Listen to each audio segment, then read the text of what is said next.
তাদের পাশে থাকব। আপনারা দেখেছেন শেখ হাসিনা গণতন্ত্রের নামে বাংলাদেশের লক্ষ লক্ষ হাজার হাজার কোটি টাকা লুটপাট করে শেখ হাসিনা এবং তার দোসররা এদেশ থেকে বিদেশে পাচার করে বিদেশে তারা সম্পদের পাহাড় গড়েছে। বর্তমান অন্তর্বর্তীকালীন সরকারের কাছে আমাদের অনুরোধ, যারা দেশের ভিতরে থেকে চাপটি মেরে এবং বিদেশে থেকে যারা ষড়যন্ত্র করছে, বাংলাদেশকে যারা অস্থিতিশীল করছে, যারা দুর্বৃত্তায়ন করছে, যারা এদেশের মানুষকে কষ্ট দিয়েছে, যারা অন্যায়ভাবে মিথ্যা মামলা দিয়ে তাদেরকে সাজা দিয়েছে, দ্রুত সময়ের মধ্যে তাদেরকে বিচার আওতায় এনে গ্রেপ্তার করে তাদেরকে পানিশমেন্ট শাস্তির ব্যবস্থা করতে হবে, দৃষ্টান্তমূলক শাস্তির ব্যবস্থা করতে হবে, যাতে ভবিষ্যতে এই ধরনের কর্মকাণ্ড এদেশের মাটিতে আর কোন গোষ্ঠী, কোন পেতাত্তা এরকম দূষণের যাতে জন্ম না হয়।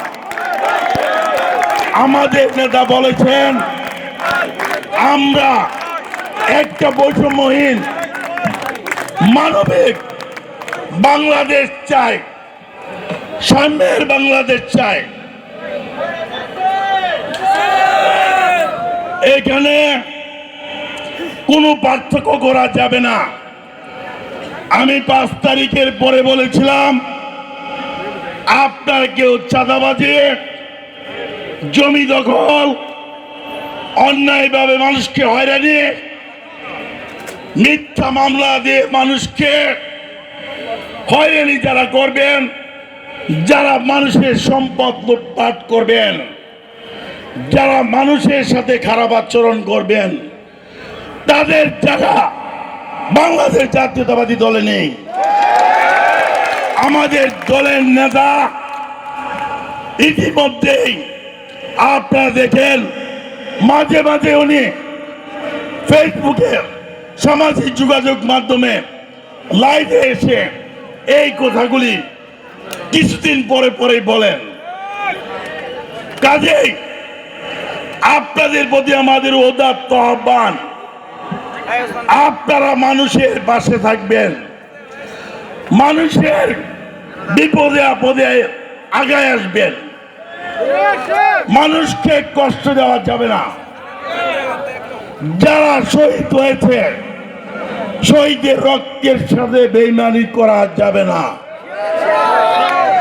যারা পঙ্গুত্ব বরণ করেছে, সেই যে মা তার সন্তান দ্বারা হয়েছে, তাদেরকেও কষ্ট দেওয়া যাবে না। আমরা একটি হিংসা, বিদ্বেষ, বৈষম্য, ভেদাভেদ থাকবে এরকম কোন বাংলাদেশ আমরা চাই না।